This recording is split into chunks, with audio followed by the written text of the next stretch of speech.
Welcome everyone to MailFuzz TV. I am Peter and today I'm going to be talking about Pluribus Season 1 Episode 4. It's called Please Carol. So spoilers for the episode as always. This was a very interesting episode. I liked it quite a bit. It's kind of taking things forward and Carol is continuing to try and establish the rules. She literally writes them up on a list on the board. And it felt good, and it felt like she then thought about it a little bit and then tried to test one of the rules that she thought she'd learned just to check exactly if it was accurate, and then sort of updated her list when she realized, oh, they just straight up can't lie. Now they can kind of avoid saying something, they can say they're not going to give her an answer, but they can't tell her a direct lie.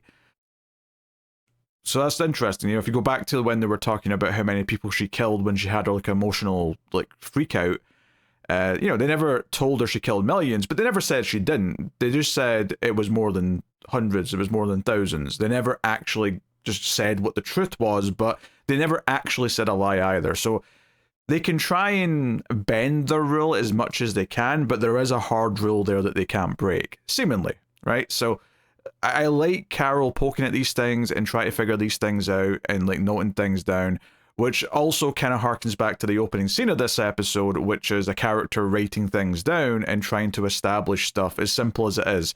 So the cold open of this episode is, I think very quickly, most people will probably predict who this is, based on what we've learned in the previous episodes. I think we're all waiting in this opening sequence for a phone call where it's Carol calling from last episode. And then this guy hangs up and Carol calls back and then gets annoyed at him and tells him to go F himself or whatever the exact phrase was. Clearly indicating to him that maybe she's not part of the collective, that she is another real human being just like he is. But we see that he is kind of like Carol in some ways. He's not accepting the help of the collective. I guess I'm calling them the collective now. I wasn't doing that the last few episodes, but it's a good word. It works.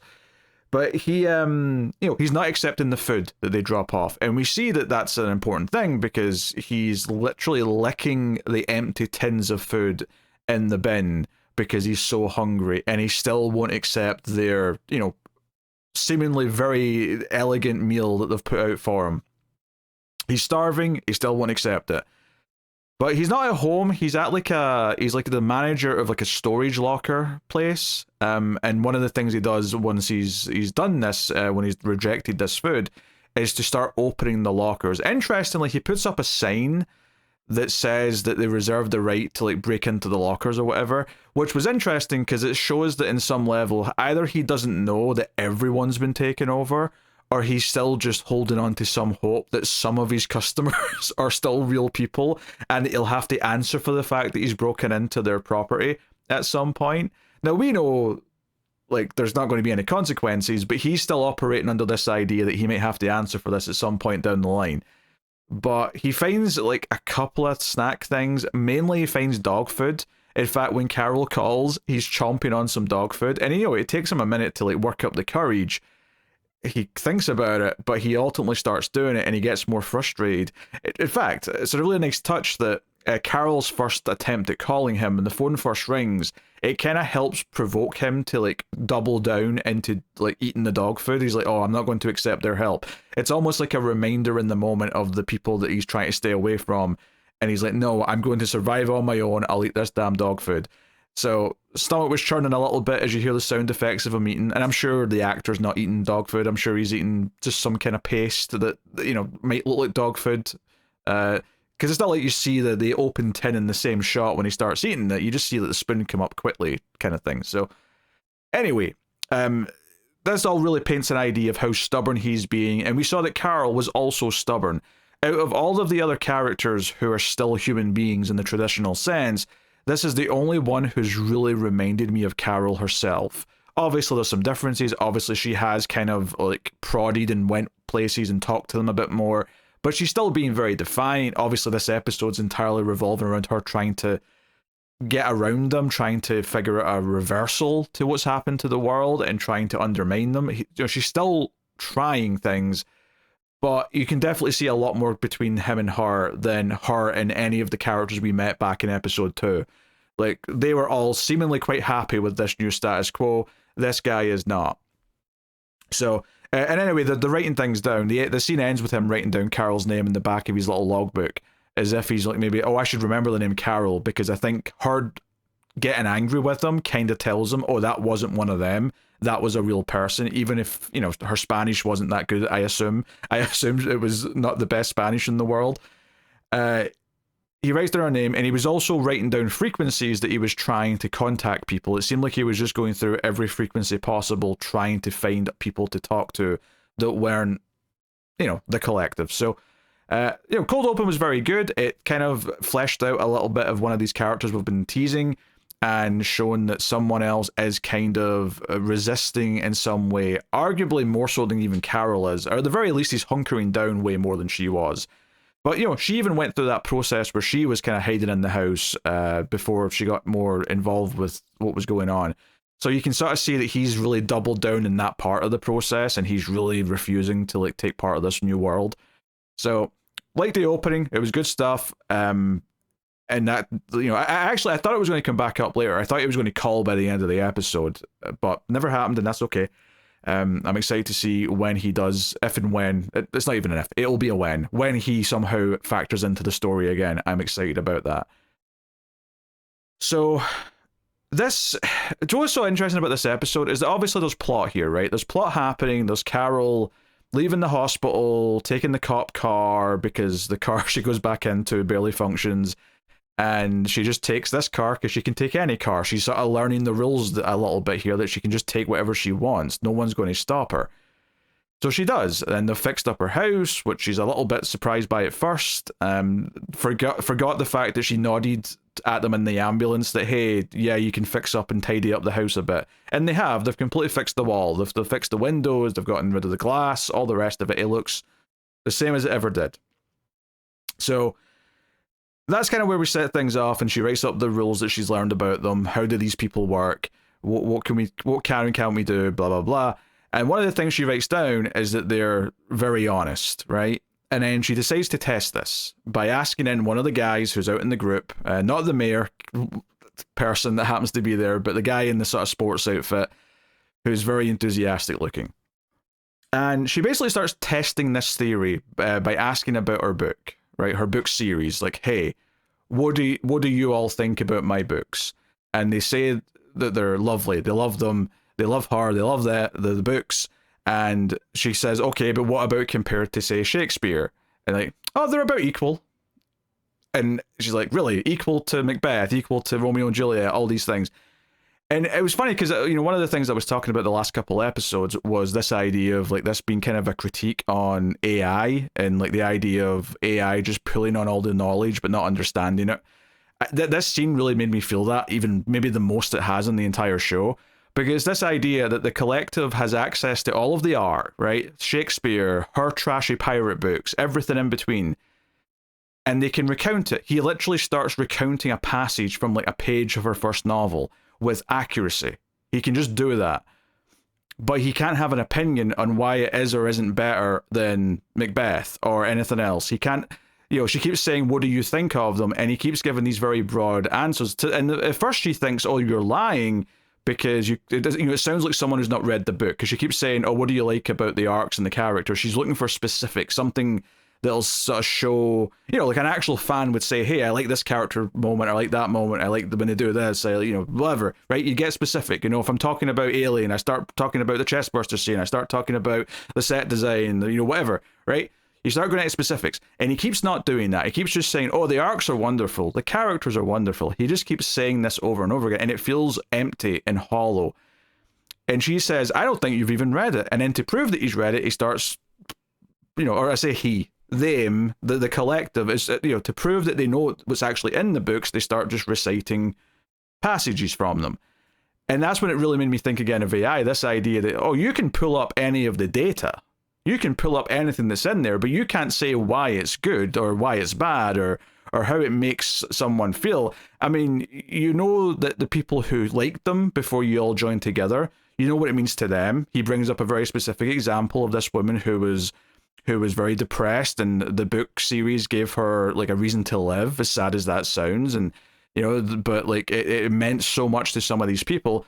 But I also have to pose the question then, but you're also ignoring everyone on Earth who didn't like the books, right? Now, a lot of people just probably wouldn't have had an opinion because they wouldn't know them, but surely, with any trashy book series, trashy movies, whatever the media form is, if something gets popular that's quite trashy and has a fan base, there's inherently going to be a critical side of that. There's going to be a group who are, who can sort of call it out and say it's trashy, it's not good. People like me on YouTube, for example, right? There'll be people who don't like it and think it's crap.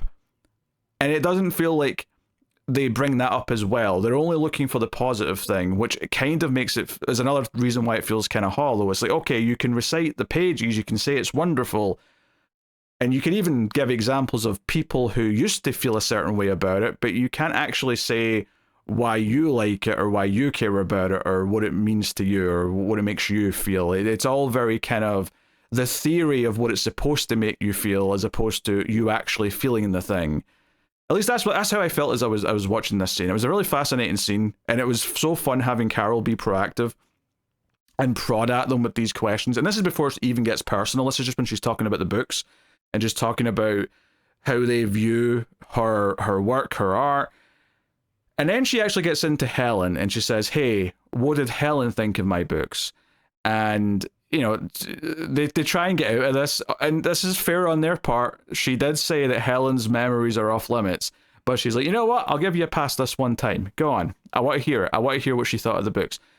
And they say, oh, they were harmless was the word, right? So clearly she knew they were trash, right? And I don't even think that's a surprise to Carol, right? I think, Carol's said to her numerous times back in episode 1 that she knows she writes a trashy book series and it is just what it is. It pays the bills. It's not that shocking, I don't think, to her that Helen probably felt a similar way and understood what they were. But this idea of calling them cotton candy and and that's fine. Some media is junk food, right? It's fun, but it's not deep or anything, and that's okay if that's what it is. But then Carol gets a bit more inquisitive and asks about her unpublished book, the one that wasn't part of the series, the one that was more of a personal passion project.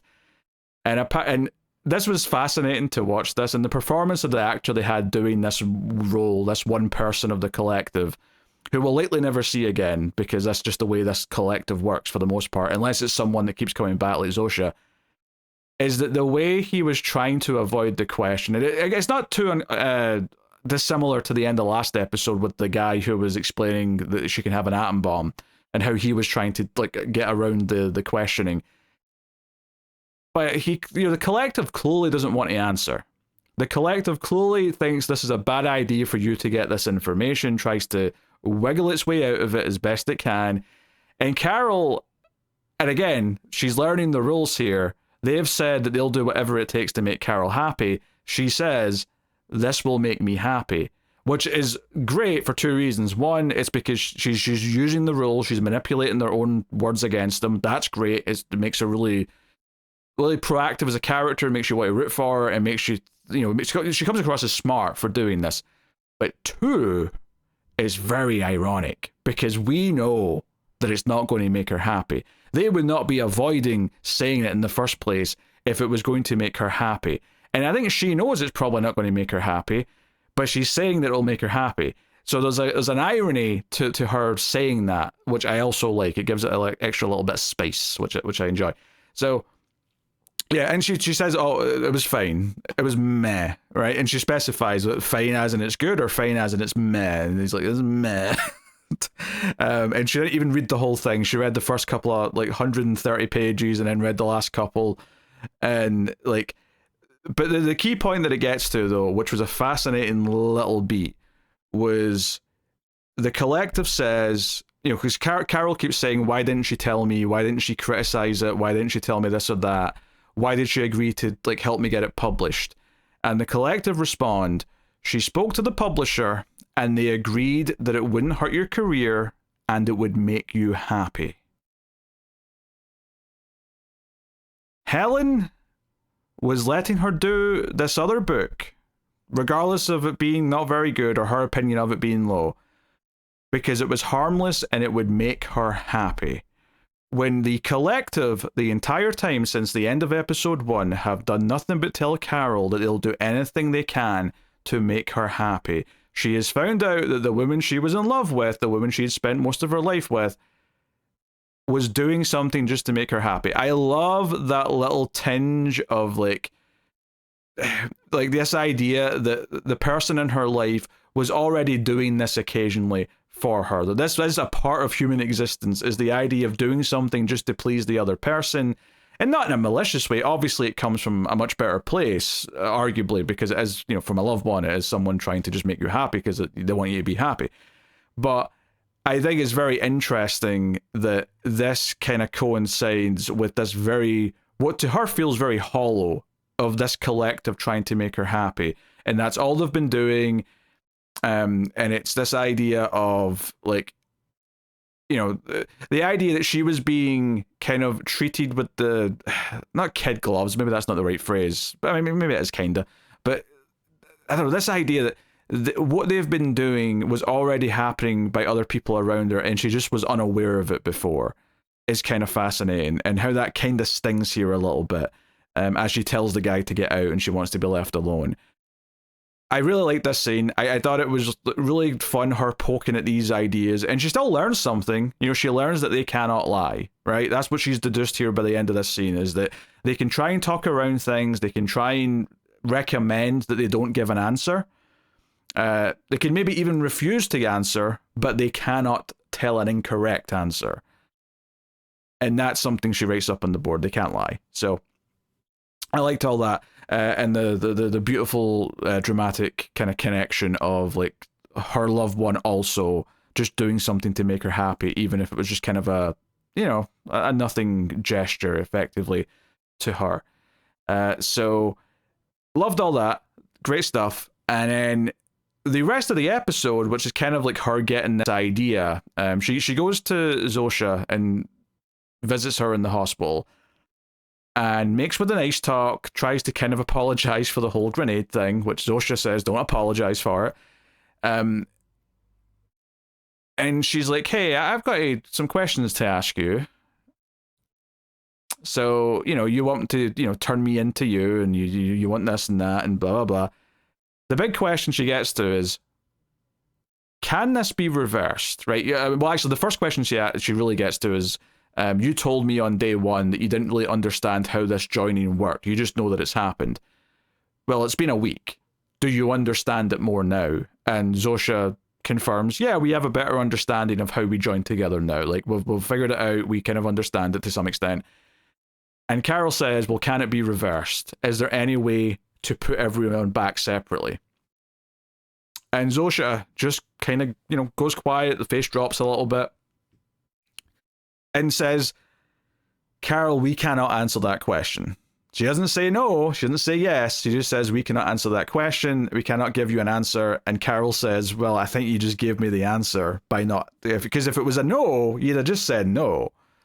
But it's like, so how? And obviously she's not going to answer how. The one thing they seemingly will not do, beyond just doing everything that Carol asks for, or any of the other humans ask for, is endanger their own idea of joining up, right? That seems to be the one thing that overrides everything else.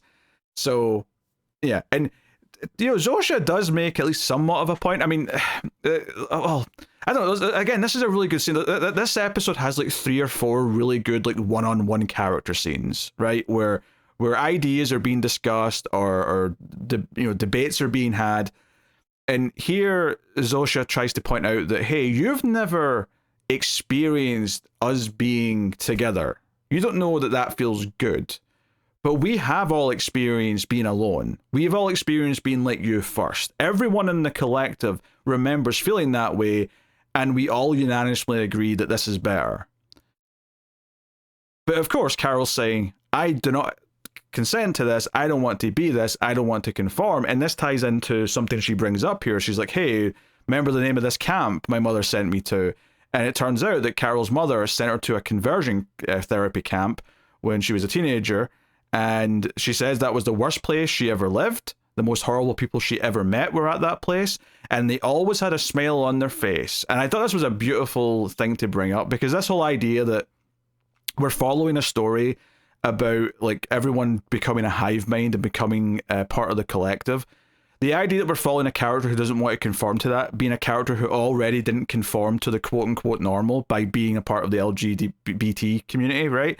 This idea of someone who already felt like an outsider, someone who already felt they didn't conform into the normal nuclear idea of what a family was or whatever. Turning that up to 11 by saying she literally gets sent to a conversion camp, and that everyone there had these smiley happy faces about, like, you know, you need to, you know, be this and blah blah blah, and like I'm sure they talked about God a lot and whatever else they do at a conversion camp. Like, I thought that was a nice, that was a beautiful thing to bring up. I thought as a point of comparison, it's like, yeah, you can say this is all good and you can say it's all for the better of everything, but fundamentally, the closest experience she can compare it to in her life is like one of the most horrific things that a parent can do to a child, right? It's awful. So I loved this debate. I really did. Now, obviously, I side with Carol more, right? I think most people watching will side with the individuals more because we appreciate individualism, typically. I think people do. But, you know, Zosha's arguments aren't, you know, without merit. Like, they aren't ridiculous, but, like, you know, Carol hits her with that stinger and it feels like, oh, well. But the scene ends on her staring at her IV drip. And it's like, oh, what's she cooking? And she sneaks into like the, you know, the chemistry area of the hospital and looks up a textbook. And I didn't get to read exactly what it was, but it was clear basically that it was like truth serum, or the chemical makeup of what truth serum is. And she like finds a couple of vials of this stuff, and she gets it in her, you know, in her possession. And a guy walks in and like sort of catches her in here and says, "Hey, Carol, can I help you find anything?"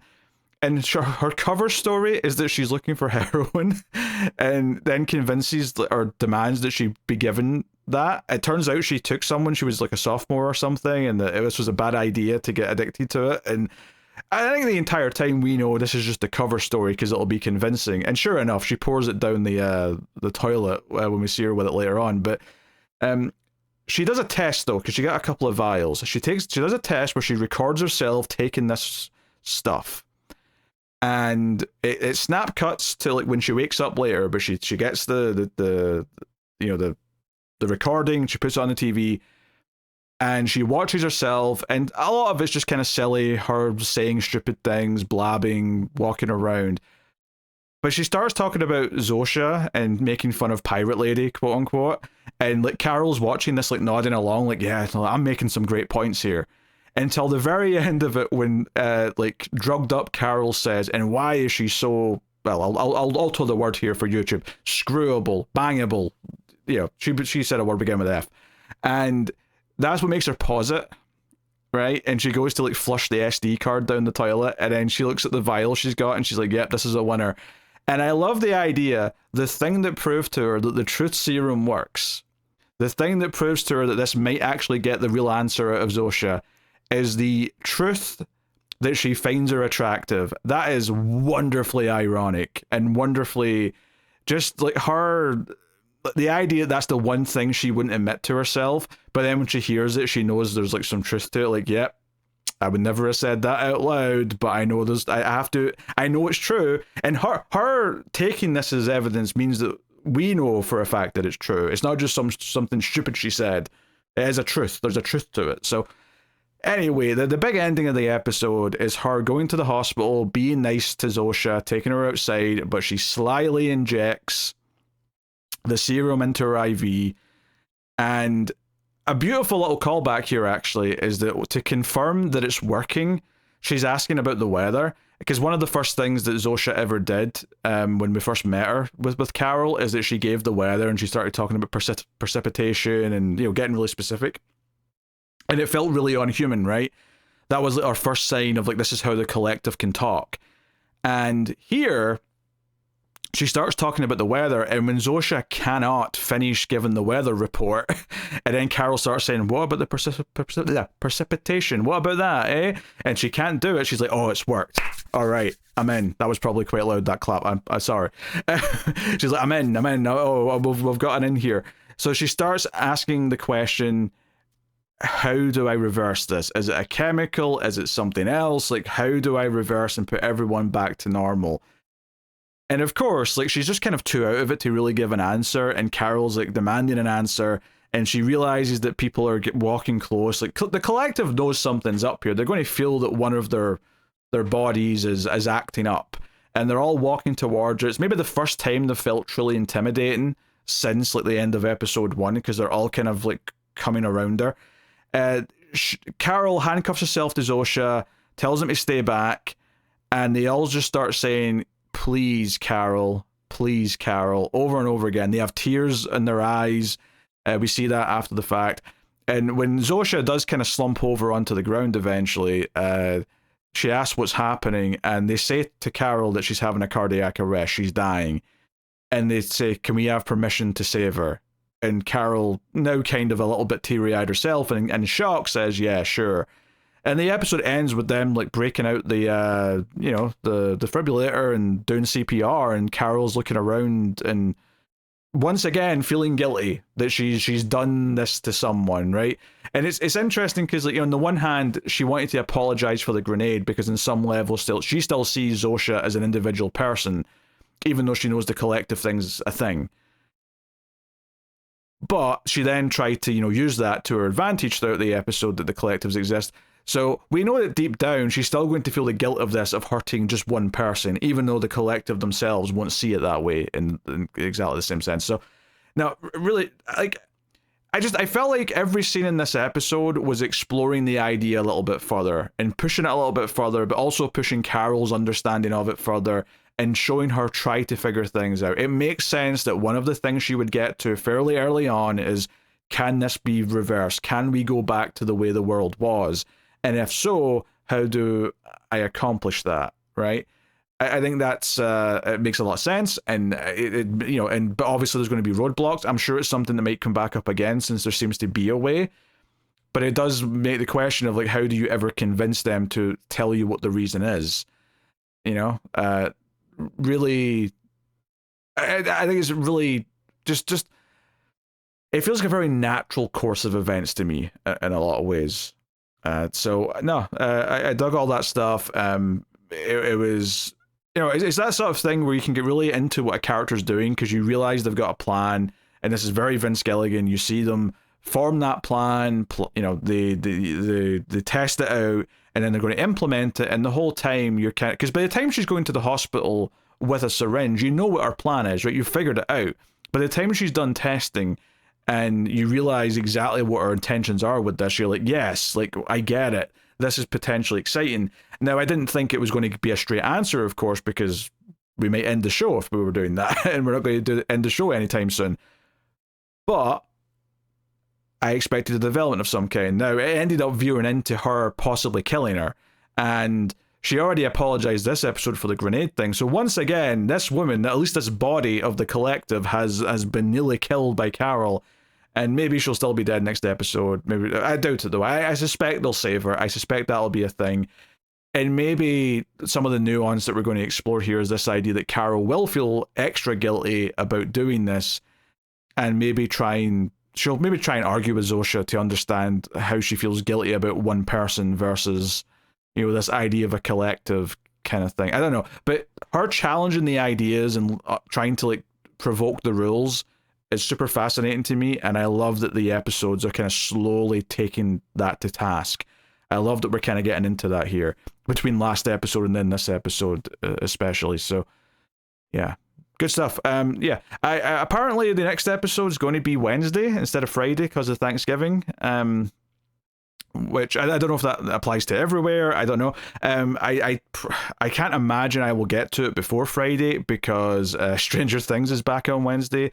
And I'm busy on Wednesdays, so I suspect that Thursday and Friday will be me getting to all this stuff this week. So anyway, that's my thoughts on episode 4 of Pluribus. It was a good time again. Digging the show a lot, which I'm not surprised I'm digging the show. The more episodes I see, the more I'm settling into this world that we're in, and it just feels like they're playing an instrument. They've set up they've developed an instrument and they're playing the strings. They're plucking at them, and it's every part of it is satisfying me, and there's entire keys and parts of the instrument we've not got to yet, but I don't even know what I'm saying with this metaphor. It's good. I'm saying it's very skilled. I'm saying it's very poetic and everything's working for me. So let me know what you thought of the episode in the comments. Like, subscribe, all that stuff helps out a bunch. You can support everything over at patreon.com/MailFuzzTV or via YouTube membership or even a one-time super thanks. Any support is greatly appreciated. Thanks to everyone who already does. And that is me. Check out MailFuzz Movies, where all the movie podcasts live.